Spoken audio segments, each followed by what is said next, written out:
I want to wish everybody good evening and welcome our distinguished honorees and their presenters, our New York State Golf Association committee members, and the many family members and friends and guests who have come here to Brookhaven Golf Course. We're all here to share in this wonderful tribute to four of New York State's most distinguished and accomplished competitive golfers and contributors to the game who have earned immortality as part of New York's rich golf heritage.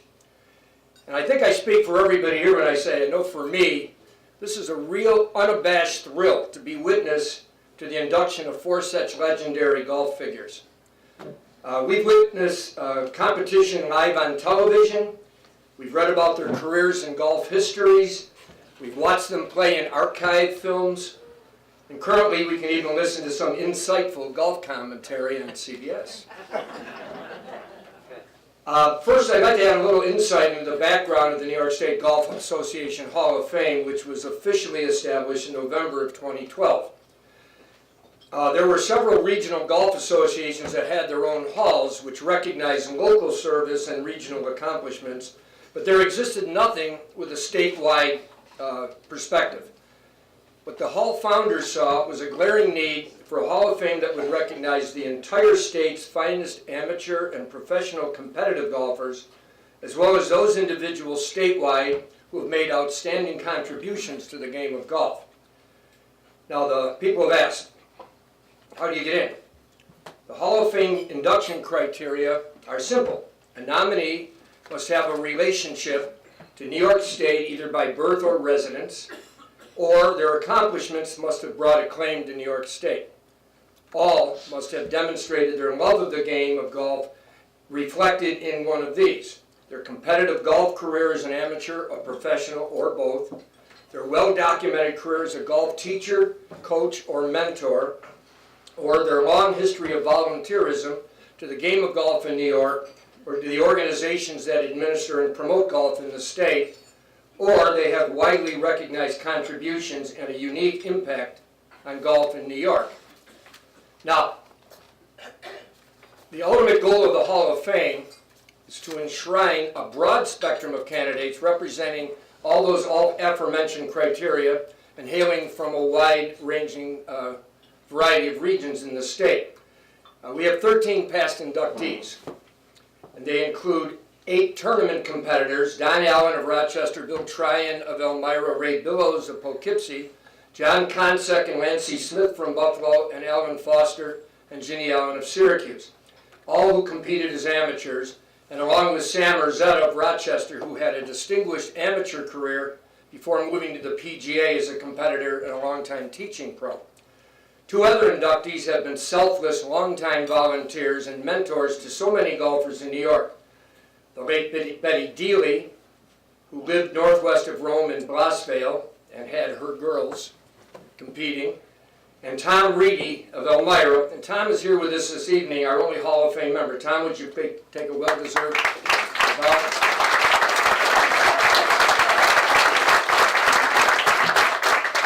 The remaining 3 of the 13, Grantland Rice, a renowned golf journalist who lived in Long Island, Fred Box, an invaluable golf historian from Elmira, and Donald Ross, whose world-famous golf designs are found throughout the state, all made important and unique contributions to New York State.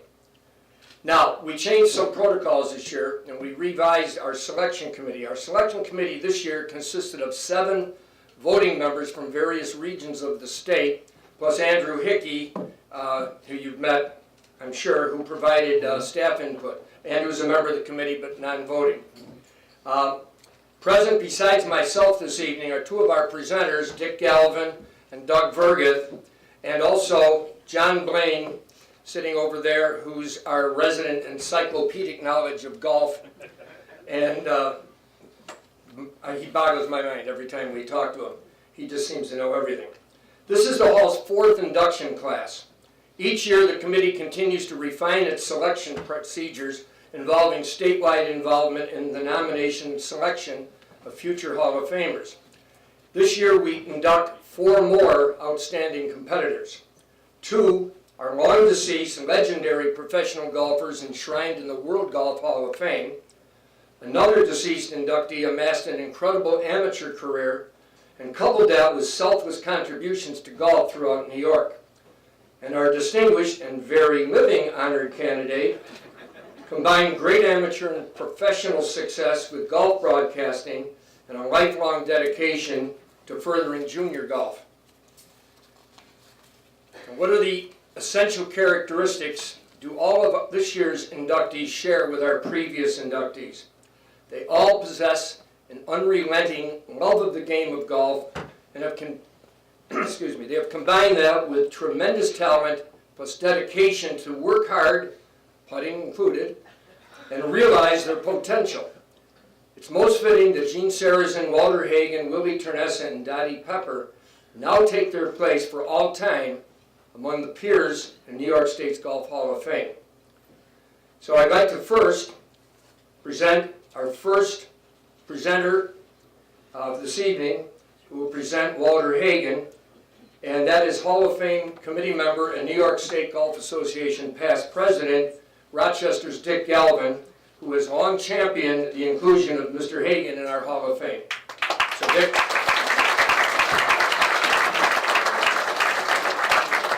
Good evening. I spent quite a bit of time reading about Walter Hagen. One of the things I read was his own autobiography. And I would recommend it to anybody that's interested in the history of golf. He seemed to know everybody.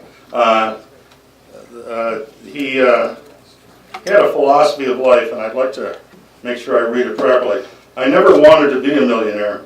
I just wanted to live like one. That was his philosophy of life, and that's really what he did. H.G. Selsinger wrote in the Detroit Times in 1947 the best description I could find of Walter Hagen. Walter Hagen made himself the leading player in golf and led his fellow professionals out of bondage. He won more than 75 championships and over $1 million. He gave his victory medals and his cups and his trophies to his friends as souvenirs and spent his winnings on their entertainment. He kept the Prince of Wales waiting on the first tee on one occasion and the Japanese ambassador on another. One aside about the Prince of Wales, Prince Edward, one time when he was playing with Prince Edward in Ireland in England in an exhibition, he was on the 17th hole and he was going to chip, and he said, Eddie, would you get the flag for me? Prince Edward went over and got the flag. The crowd was hushed, but apparently he was able to get away with it. He introduced democracy into golf in the British Isles.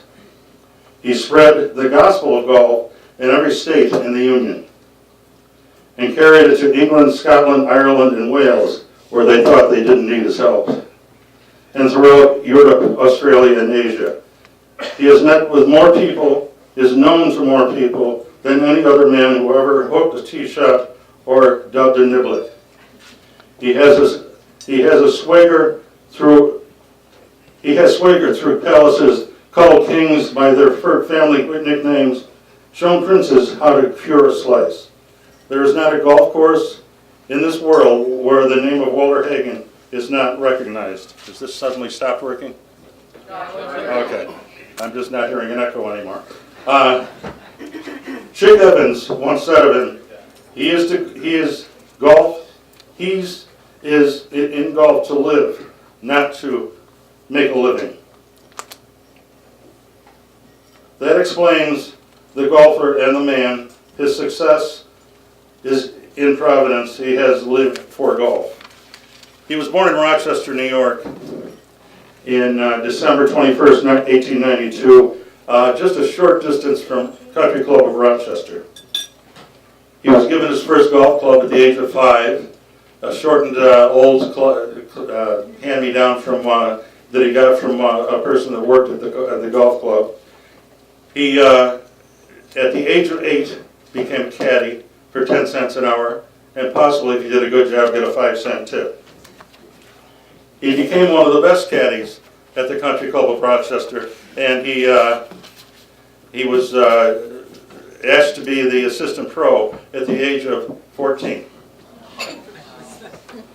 When he was When he became the assistant pro, one of his great talents was making clubs. He could make clubs and probably fit them as well as people can today with their computers. The club members always loved to go to him more ahead of the pro to make their clubs. During his private time, he would make his own clubs. He made his own set that he used for the next 10 years until he came in 53rd in the 1920 British Open out of 56 players. He retired them after that tournament. In the late spring of 7th grade, I go back track a little. Late spring of 7th grade, he was looking out the window of his school and saw people playing golf at the Country Club of Rochester. It was a lovely spring day, and as the teacher turned away to go to the blackboard, he snuck out the window and never returned. So he worked full-time at the club. In 1913, he went to Brookline to play in the 1913 U.S. Open, which we all know. That's the Open that Francis Ouimet won. What probably isn't known is that Francis Ouimet tied with Harry Vardon, Ted Ray, and had a playoff. But in second place with the second best scorer was Walter Hagen. He had double bogeyed the 14th hole on the final round and ended up 2 strokes behind. Never caught up after he didn't have that double bogey. In the winter of 1914, he went to Florida and tried out for the Philadelphia Phillies. He had a talent that most people don't have. He could pitch with either arm. He could throw a curveball with his right hand and a curveball and a changeup with his left. And although the Phillies liked him, they especially liked him for the possibility he could bat from both sides of the plate. And invited him to come back in 1915. He'd have a good shot at making the team. So he went back to Rochester. He was the assistant pro still, and he was overheard by, let me get his name here. I won't find it. He was overheard by a member and said that he was going to try baseball, give up on golf. The member said to him, "I'll pay your expenses. I want you to go to Chicago and play in the 1914 U.S. Open.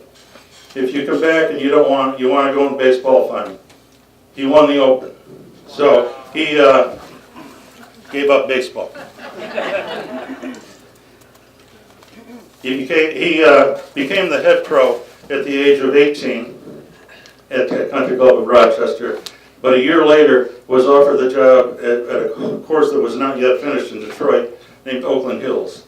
The membership did not want him to actually be the pro for the course. They wanted him to tour. They wanted him to do exhibitions and advertise the course all over the world, which he did. In 1918, in New York City, or in 1919 in New York City, he joined a group of 35 other pros forming the PGA. He was the face of the PGA at the time because he had just won the U.S. Open in 1919. He then went to England, the defending champion, as I said before. He came in 53rd out of 56 players.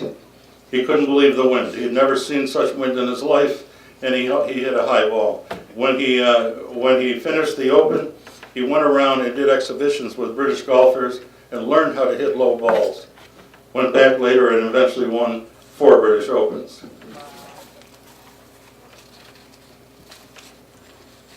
Walter was the first athlete, not the first golfer, but the first athlete ever to win $1 million in his career. He also spent more than $1 million in his career. He was the first person ever to use a wooden tee. Up to that point, there were little buckets of sand. They would put a pinch of sand in the ground, use that as their tee. He used a wooden tee. He was the first one, and because he was so successful with it and he liked it so much, it became much more popular than the sand. He was the first Native American to win the British Open. 2 other Americans had won it before him, but they were both born in England. He was the captain of the first Ryder Cup and then became the captain of the next 5. He was the captain of the first 6 Ryder Cup teams. He was also the player on the first 5. The first time that they won in England was in 1937 when he was just the captain, not a player. Prior to that, every team had won on their homeland. Just an interesting aside on that first, the first Ryder Cup team. One of his players on that team was Joe Turnesa, whose brother will be entered into the Hall of Fame tonight. Ramlin Rice wrote this: Hagen, by his tact, deportment, style, and overall color, did for the professional golfer what Babe Ruth did for the professional ball player. Bobby Jones was also an excellent golfer at the same time, and Walter Hagen never won a major tournament that Bobby Jones was also in. Of course, he couldn't be in the PGA, and he won 5 of those. But they had a match in 1926, St. Petersburg. Walter Hagen won the first 36 holes 8 up. When they got to St. Petersburg, Bobby Jones came back a bit. Hagen was still 4 up after 18 holes and ended up winning 12 up with 11 to play. Wow. And Bobby Jones had a statement. Walter Hagen was never known as a good driver. He was very erratic in his driving.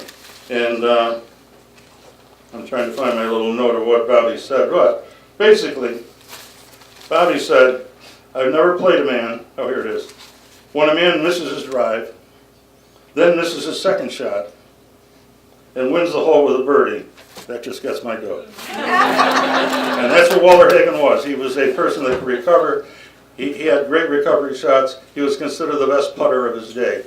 When his best game was probably in match play, and he won the PGA Championship from 1923 to 1927, 4 years in a row, winning 22 matches in a row, because that was match play back then. In fact, from 22 to 27, he won 29 out of 30 matches. A record that will probably never be matched.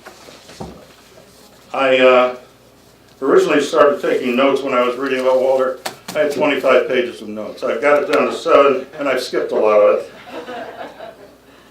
I just wanted to read one thing. Gene Sarazen said, golf has never had a showman like him. All the professionals also have a chance to go after the big money today. They should say a silent thanks to Walter Hagen. And each time they stretch a check between their fingers, it was Walter who made professional golf what it is. Walter Hagen's philosophy of life was, you're only here for a short visit. Don't hurry, don't worry, and be sure to smell the flowers along the way. He was a colorful man. He was an excellent golfer, and we should be proud to have him in the Hall of Fame. The reason he's never been in the Hall of Fame before this, and I still have people probably that will argue it, the reason he has not been in before is he was never in any New York State competitions. The New York State Golf Association began in 1923. Walter turned professional in 1912. He never had an opportunity to participate because he had been a pro for 11 years before we ever had an amateur event. So Walter is deserving and someone I've been very proud to read about. Thank you. Thanks, Dick.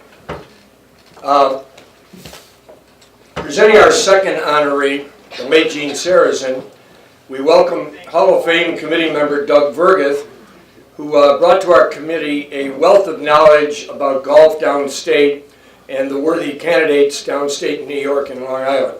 So, Doug. Thank you, Joe. Thank you all for coming. It's a pleasure to see so many people here this evening. It's a great night for golf in New York State, a great night for the New York State Golf Association, and Dottie, congratulations. Good for you. It's my pleasure to help induct Gene Sarazen. Gene Sarazen was a fierce competitor, a truly great player, a golf club designer and innovator, and ultimately a terrific ambassador for the game of golf. Mr. Sarazen was born as Eugenio Saraceni in Harrison, New York in 1902. His parents were poor immigrants from Sicily. His father worked as a carpenter. He got his start in golf at the age of 8 when he went to caddy at the Larchmont Country Club in Westchester, and then went on to the Appomattox Club, also in Westchester. He taught himself the game of golf as a caddy in those early years. By his mid to late teens, he had quit school and become an assistant club professional at the Brookhaven Club and other clubs in greater New York. As Dick mentioned, it was not unusual in those days for touring pros to also take club professional jobs. So Mr. Sarazen was hired for his first head professional job at the age of 20 in a club outside of Pittsburgh. A few years after that, he came back and was the club pro at Fresh Meadow Country Club in Queens. And beginning in 1925, was there for a number of years and later moved over to the Lakeville Club down the street. Mr. Sarazen had an exceptional playing career. He won 2 U.S. Opens, the first as a 20-year-old. He won 3 PGA championships, and one of those, Dick just mentioned Hagen winning 4 in a row. Probably Gene Sarazen's most memorable was before that string started. They played in match play, and Sarazen won on the 38th hole, two extra holes from a 36-hole scheduled final. Sarazen won the Open Championship in 1932, and then went on to win the Masters in 1935. 2 things that were remarkable about the 1935 Masters. That was when he authored the shot heard around the world, perhaps one of the most famous shots ever hit in golf. He holed a fairway 4-wood on number 15 for a double eagle 2. And that shot enabled him to tie fellow New Yorker Craig Wood for the lead at the end of the 4th round. And Sarazen won in a playoff the following day. In doing that at the Masters, he became the first player to win the modern Grand Slam of golf of all 4 majors. Subsequent to when he did that in 1935, 5 other players have accomplished that feat, and you've probably heard their names: Hogan, Palmer, Player, Nicklaus, and a guy named Tiger Woods. Unlike Walter Hagen, Mr. Sarazen did play in a number of New York events. He won a Metropolitan Open, he won 3 Metropolitan PGAs when those events were tour events. He played on 6 Ryder Cup teams consecutively from 1927 to 1937. Some of the honors he's received from other organizations, of course, the World Golf Hall of Fame, he was inducted the same year as Hagen in 1974. He was also the Associated Press's Male Athlete of the Year in 1932. Won the USGA's Bob Jones Award in 1992 for his outstanding sportsmanship and in the game. And finally, he won the PGA Tour's Lifetime Achievement Award in 1996. One of Sarazen's unique qualities was as a club designer and innovator. And he's widely credited, and self-proclaimed greatest accomplishment was in being the designer of the modern sand wedge. He designed that club and used it for the first time at the Open Championship in 1932, which he won, as I said before. Interestingly, his inspiration from the sand wedge came from watching the tail of an airplane turned down as it was landing. And he had that opportunity to observe that while being taught to fly an airplane by Howard Hughes. He also, another innovation that he brought to the game was the weighted practice club.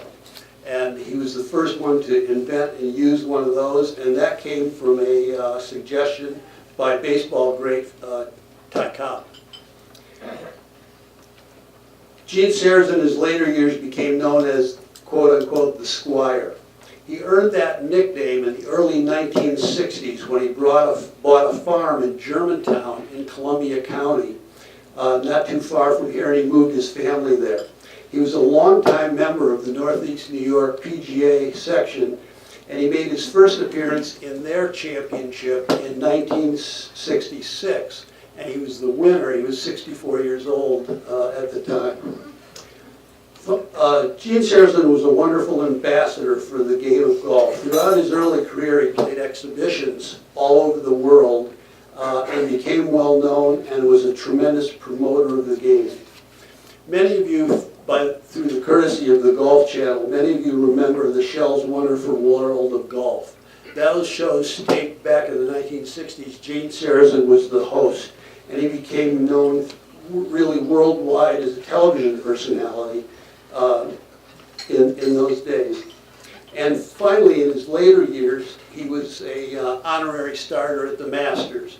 And every year, the first tee shotter would be Gene Sarazen, Sam Snead, and Byron Nelson hitting the opening shot each year's Masters.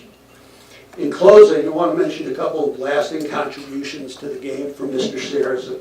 He passed away in May of 1999 at the age of 97 in a nursing home in Naples, Florida. Prior to his passing, Mr. Sarazen established the Gene and Mary Sarazen Foundation.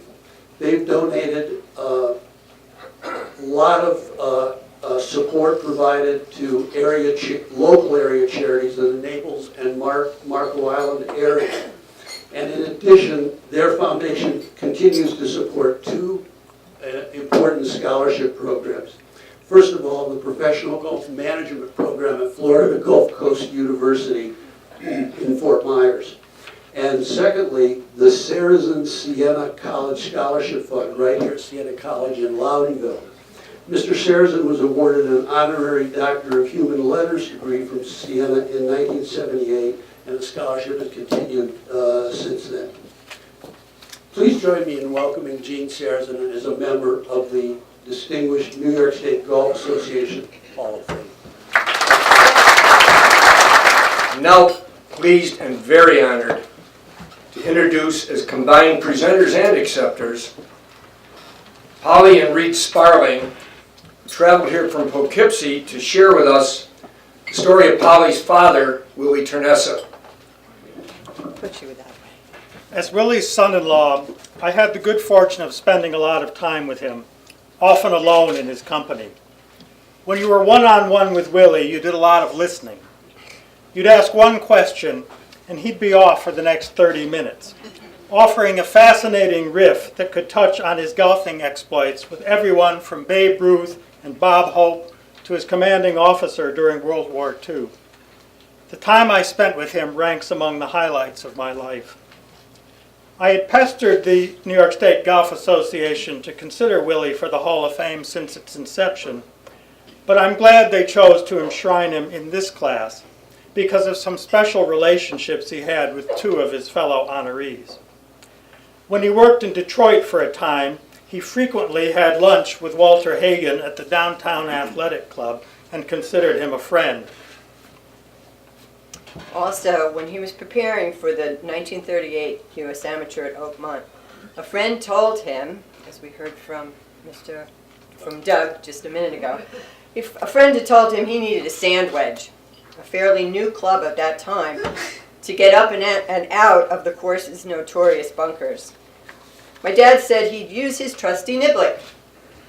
However, just before leaving for Pennsylvania, a sports writer friend gave him a wedge that had been given to him by none other than Gene Sarazen, who invented the club and used this same club on his way to winning the 1932 U.S. Open. In the 29-hole final, Willie used Sarazen's club to safely shoot his way out of 13 bunkers.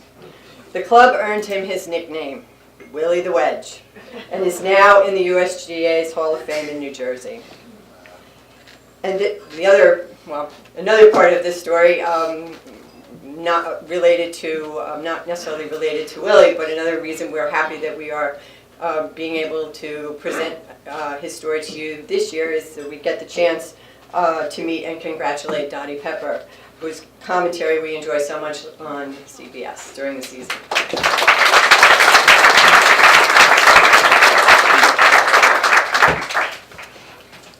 Just one other anecdote before we get down to the meat of our remarks about Willie. He never talked to me about his great victories in the U.S. or the British amateurs, but he did mention the most tension-packed rounds he ever played. Those took place closer to home in his backyard. As you'll see in the great write-up about Willie in the program, he had 6 brothers, all of whom were professionals, club or touring. They won more than 20 PGA tournaments between them, including a PGA championship.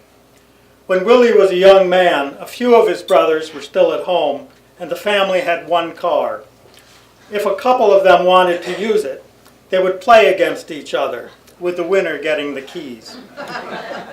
If you want to know about playing golf under pressure, Willie told me, try having a big date and needing that car to make an impression on your girl. Eventually, he did get the car and the girl.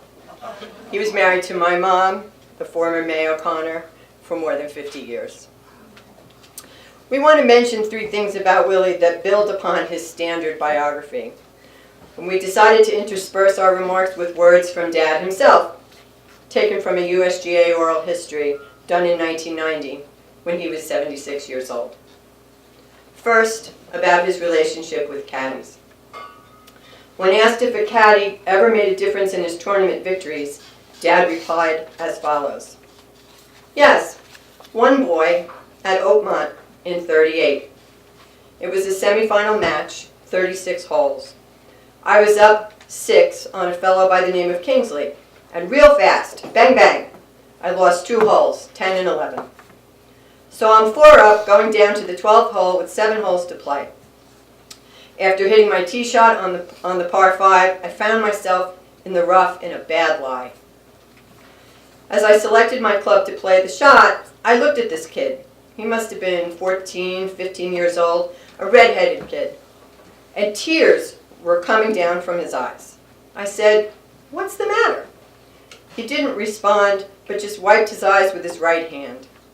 He was afraid I was going to blow the whole match sky high. Well, that was so touching. I gathered up enough strength to hit it out of this lie, and I parred the hole in spite of my bad second shot. I didn't win handily, but I squeezed it out. The regret I have about this incident is that I never remembered who that boy was. He was just a kid. He was working harder than I was. He made me realize how important it was, and I did the best I could. That was one instance where the caddy actually played a major part in my victory. After his competitive years were over, and Willie had founded the Westchester Caddy Scholarship with his friend Udo Reinach, and they're both pictured over there on that poster. Whenever Willie went out to play, he would specifically request that he be assigned a different caddy. And he would go around the course with that caddy, talking to him the entire way, telling him why he should apply for a caddy scholarship and that he would help him any way he could. He spent more time talking to the caddies than he did with his playing partners. And one of them said that if a playing partner lost his ball in the rough, Willie would just say, "Well, you're going to have to go find it because Jim and I here are having a good talk."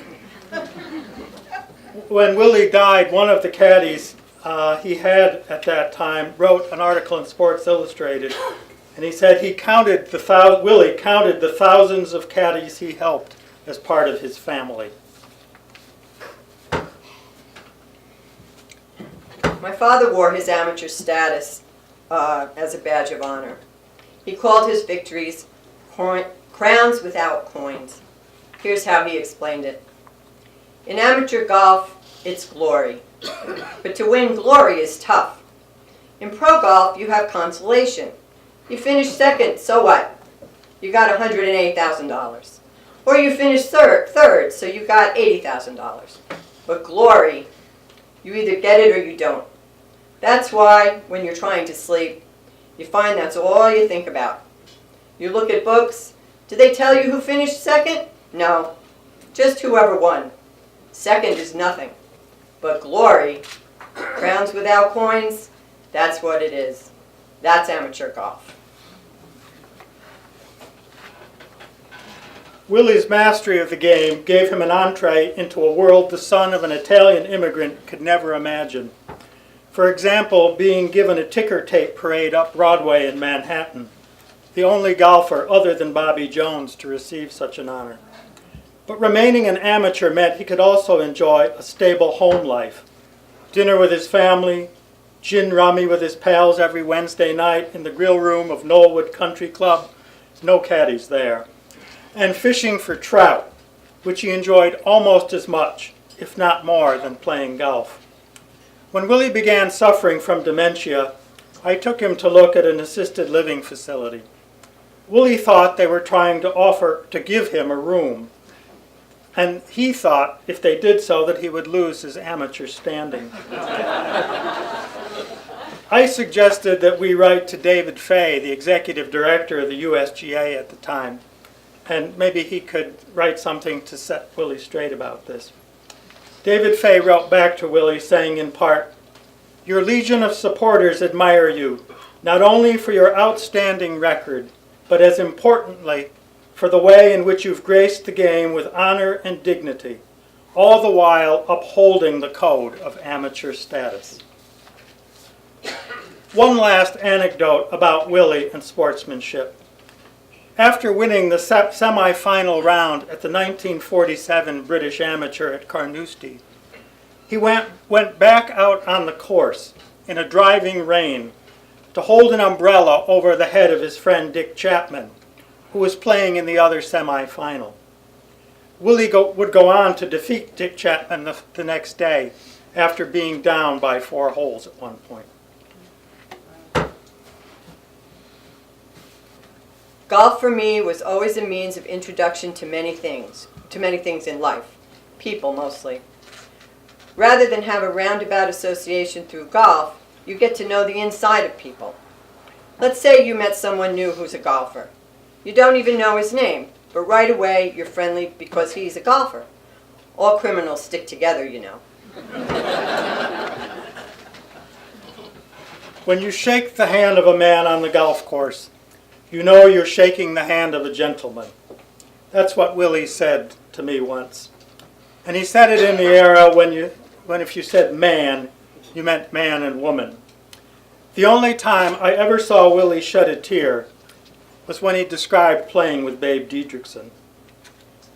On behalf of the entire Turnesa family, we'd like to thank the New York State Golf Association. We know Willie would have been so honored to enter the Hall of Fame.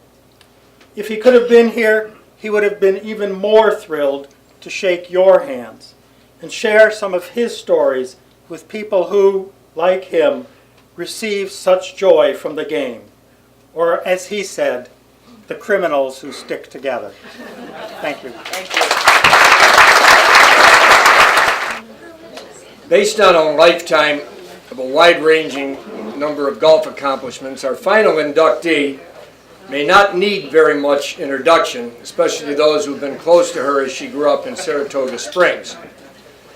But every living inductee needs a proper introduction, if for no other reason than to have the presenter share with us some personal insights into their relationship and to what it means. And to that end, Dottie chose her longtime friend, Kim Galvin Janelle. And I'd like to welcome Kim Janelle to come to the podium and to properly present Dottie Pepper for induction into the New York State Golf Hall of Fame.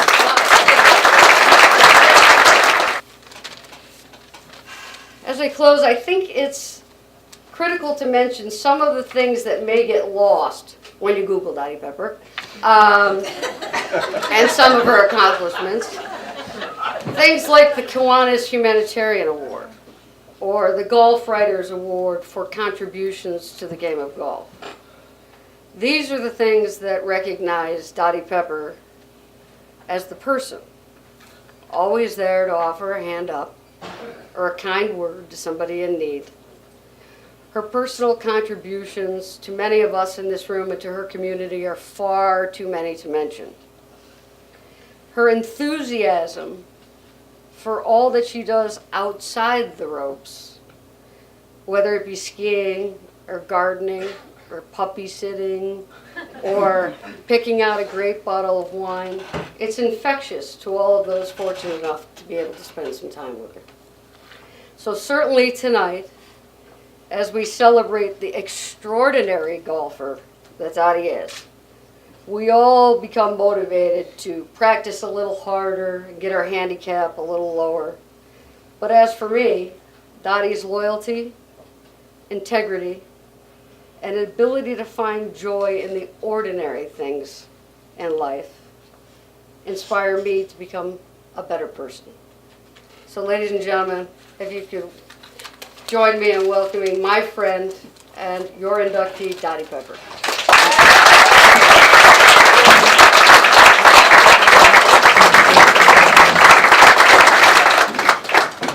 Oh my, and that's why I picked her. So she shared a little bit with you about yesterday afternoon. And I was on my way to the fishmonger. And all I heard on the phone in my car was, "I can't do this." Well, it's not the first time I've heard that.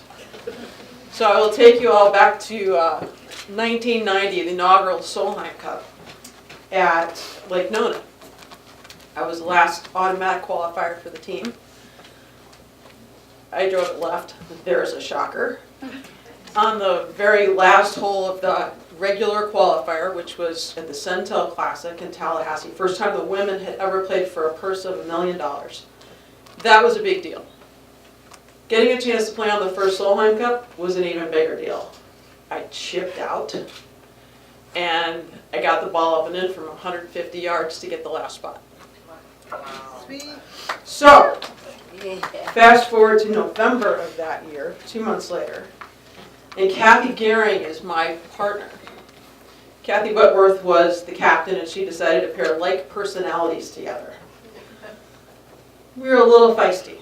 If you know anything about her brother, Billy Kratzer, who played the PGA Tour, won multiple times, they're a lot alike, we're all a lot alike. We also had the same haircut. We both like Rod Stewart, so there you go. We have practiced all week long at Lake Nona with Kathy just all over my butt all week saying, "If you leave a putt short this week, punk, I'm just not letting up on you." Okay. So we practice. Friday morning is foursomes, which alternate shot, and it's true alternate shot. You have to pick whether you're going to play the evens off the tee or you're going to play the odds. Well, Kathy, the big shot, I'm hitting that first tee shot. Okay, Kath, go right ahead. We practiced that way from Wednesday on. Friday morning, we're walking down to the first tee on the cart path, and she said, "Parts?" I said, "Yeah." "I can't do this." And what do you mean you can't do what? She said, "I can't hit the first tee shot." She said, I really can't make contact. You're going to have to do it." So that was no surprise. You delivered, and we won 6-4. But going back to February, I got home from the West Coast, and there was a letter from the New York State Golf Association. And they weren't asking for money for the foundation. It was kind of cool. But my reaction was also multifaceted. Wait till next week. Oh, I forgot. Tom Reedy, who put me up at his house during the Corning Classic when I couldn't afford a hotel room. Thank you, Tom. The reaction was truly multifaceted because first it was like, wow, that's me and 3 guys who could really play, including 2 that were already in the World Golf Hall of Fame, and Sarazen and Hagen. And then the Turnesa family, they're still making their mark on the game today. And secondly, I thought, wow, this is even more cool when you think about the scope of New York State itself. And we have this huge state covered, literally from Rochester to Westchester County. And then it dawned on me, it was like, oh, now I actually get it. The other guys are on the wrong side of the divot and they need somebody who can speak. I got it.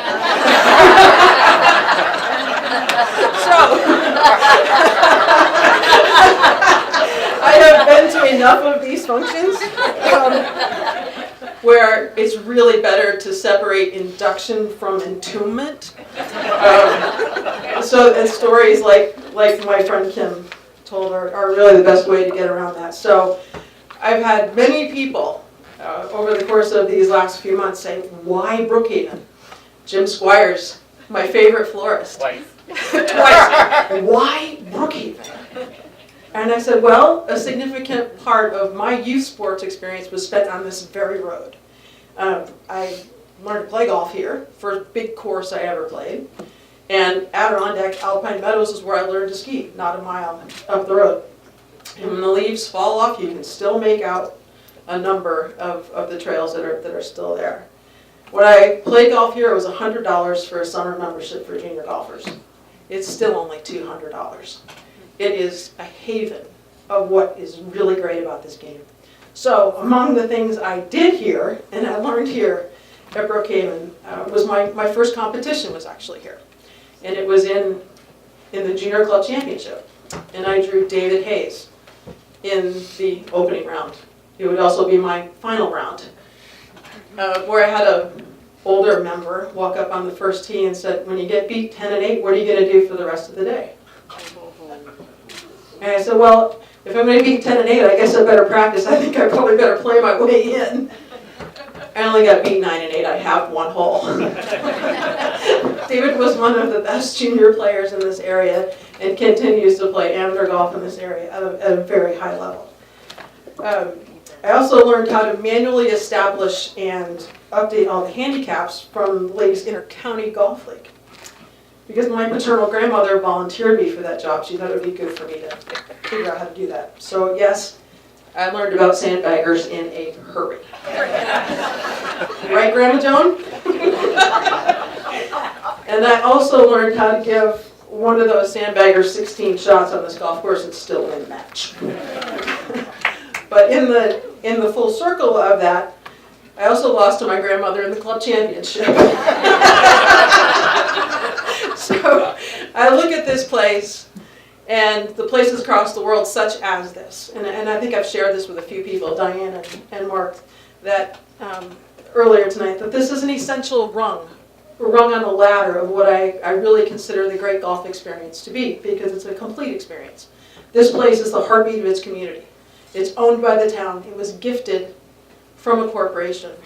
And even more so, I think the choice of this location was a full circle sort of location, because the designer and architect, George Pulver, he knew all of these other 3 very distinguished honorees.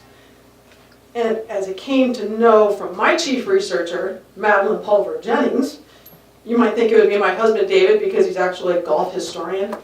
Madeline knows that I like things on paper, in the mail, and continues to this day to send me clippings like her dad did. And she said, you know, he knew all 3 of those men. So that was pretty darn cool. And there is a full table of Pulvers here tonight, so thank you.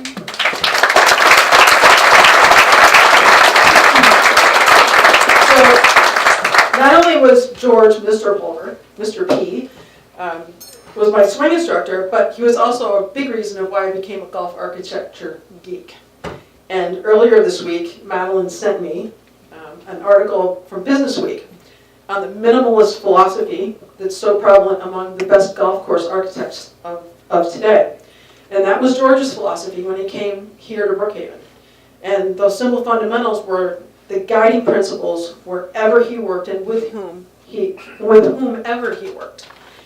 And that was kind of important when you think about the hats he wore, because he was, while he didn't like to talk about it, he was a heck of a player and qualified for multiple PGA championships. He was also an agronomist. He was a golf course architect. He was a teacher. He was a heck of a teacher. But at the same time, he was also the head professional at 3 golf courses in Saratoga Springs. This guy was a rock star before we knew what the term rock star was. But when we talk about Sarazen in particular, that double eagle, if you go back into Masters history, it arguably saved the Masters. Because while we think of the Masters today as this incredibly successful first major championship of the year, and where things are so pristine and things are so seemingly perfect. For many years, the Masters struggled to stay afloat. They actually filed for bankruptcy. And many historians will tell you that that shot literally saved the Masters as we knew it today. They couldn't get a field, they didn't have a purse, and everything was done on borrowed time and money. So it's a real privilege to be standing up here with a man like that in the same class. But also, Doug Burgess, you talked a little bit about Sarazen and the sand iron. One of the people that he gleaned information from about how that club should be designed was one George Pulver. So pretty cool stuff. So as I look back, winning championships in New York. Thank you, Q. A couple of pretty favorite moments, and they're really funny actually, was Rome in 1981. We were in my grandparents' motorhome, and it was the first time I think I played 36 holes of competition. And I woke up with leg cramps. I could not move. On the back bed, my sister's in the bed with me, and I'm like, I can't move. My legs, they won't go. My grandfather's in the front, snoring away as always. I said, get her some bananas, god darn it! And tomorrow feed her more pasta. Well, I guess it worked out okay. Won the tournament. And then 1981 in Rome, I will never ever forget when Princess Diana and Charles were married. Because it was during that week in 1981 at Oswego that I won my first girls' junior championship. And it was cold and it was rainy for almost the entire week. And I had one really good pair of golf shoes. And we were in that motorhome again. And my mom put newspaper in them and put them in the oven to dry them. Gotta keep her feet dry, gotta keep her moving. So, in closing, I have a few folks here, and some who have actually left their legacy in this room, and I would start with Betty Dealey, who's been mentioned already.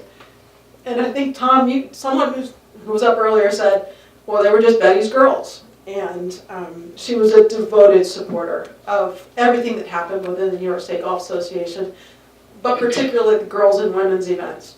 We went to McConnellsville a lot. And it was great. Tom, you're laughing. But even on tour, as we moved on, and a lot of players, Maura Dunn comes to mind. I mean, girls that never even really played competitive golf beyond playing in New York State, we were always referred to as Betty's girls.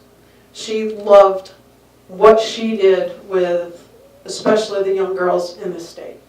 And then I have some Uber drivers in the room. Oh, that's right, Uber wasn't around then. Grandma Joan, along with Cindy Ginsburg, she hauled my butt all over this area, playing inter-county and NYSGA events. Gas was expensive, everybody piled in the car, and I was the backseat driver. Cindy was driving, Joan was getting us lost, and I was saying, we're going to miss our tee times. We're going to miss our tee times. We made it. Mom driving the motorhome, that damn motorhome, through Westchester County. Oh my God. After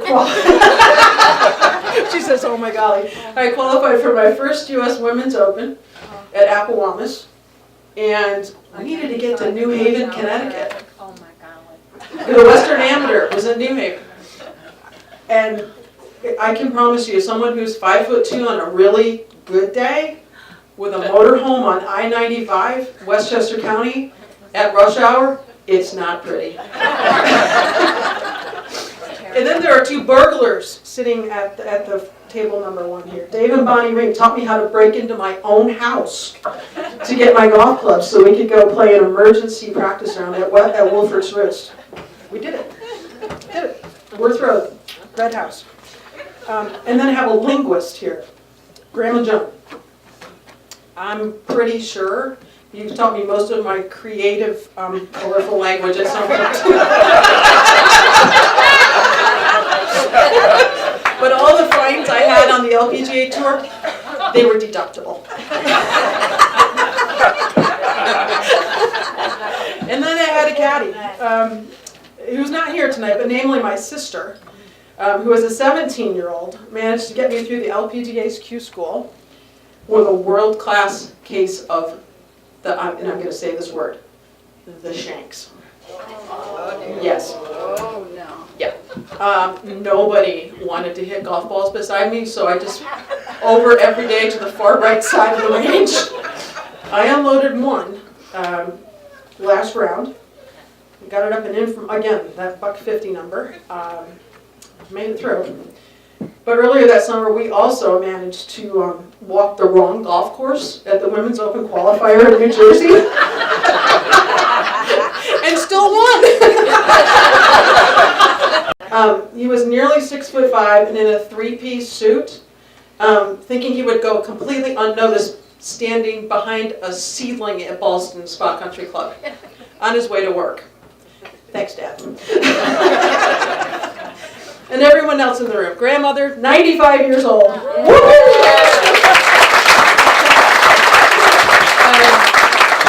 Aunts, uncles, my nut job friends, holy smokes. Business associates, and travel pals, yeah, who really just hang with me so they can stalk Tiger Woods. I have Googled him. She Googled him before she Googled me. Let's see, I go by DP, Dottie P, Dottie in the hood, and what's that, Nancy Ingersoll? P. Dottie. Yeah, so I'm just one of the gang.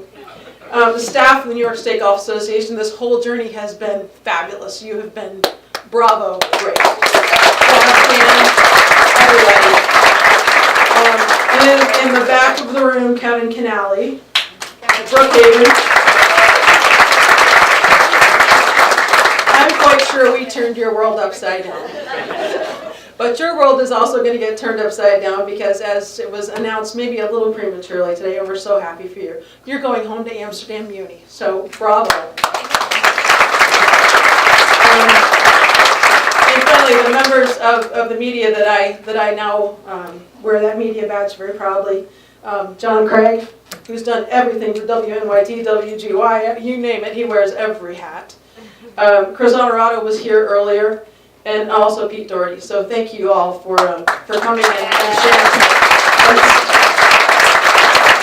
On behalf of the Hall of Fame Committee and the entire New York State Golf Association family, I'd like to thank our presenters, Doug Vergeth and Dick Galvin, and Polly and Reed Sparling, and Kim Janelle. And again, offer our deepest congratulations to the families of all the inductees. And I'm sure I speak for everybody here when I say what a true honor it is to be here with all of you, whether in body or spirit, to share in these so well-deserved inductions. Congratulations to everybody, Dottie, our living candidate, who's just full of life.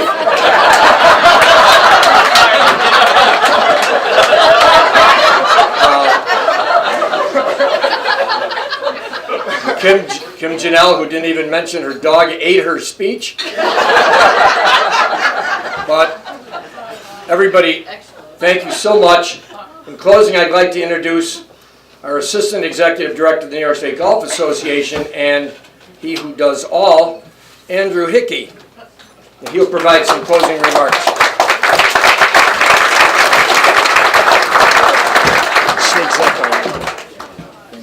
Thank you. All right, I'd like to talk for a while, so I hope you guys have got your coffee filled and are ready to go for a little bit here, because I'm ready to party. I will be brief. As someone who grew up at a club very similar to this in Syracuse, it was really special to be here and be part of it tonight. I do want to say that I was one of the few people who did not ask why Brookhaven. I did not ask that. But being on a course like Brookhaven was really special, and it was certainly unique for us here, but it led to a lot of thank yous, and I just want to say a few quickly. The first is to Joe Enright, the Hall of Fame chairman. He's a very serious and dedicated leader, really loves what he does. He has a very strange but very good sense of humor, a little dark sometimes, which I seriously appreciate. And the NYSGA volunteers and staff who work so hard in this event. Two in particular, Dan Thompson, who put together the program photos, the the great memorabilia back there, and Deb Spillman, who essentially built this from the ground up. So I just want to give them a quick round of applause.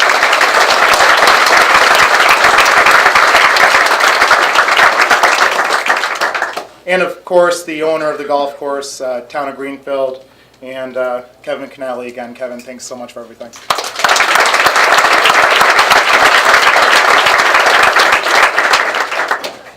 Well, this is our last event of the year, thank God. So hopefully we'll see you guys again next year on the course. Thank you so much for coming tonight.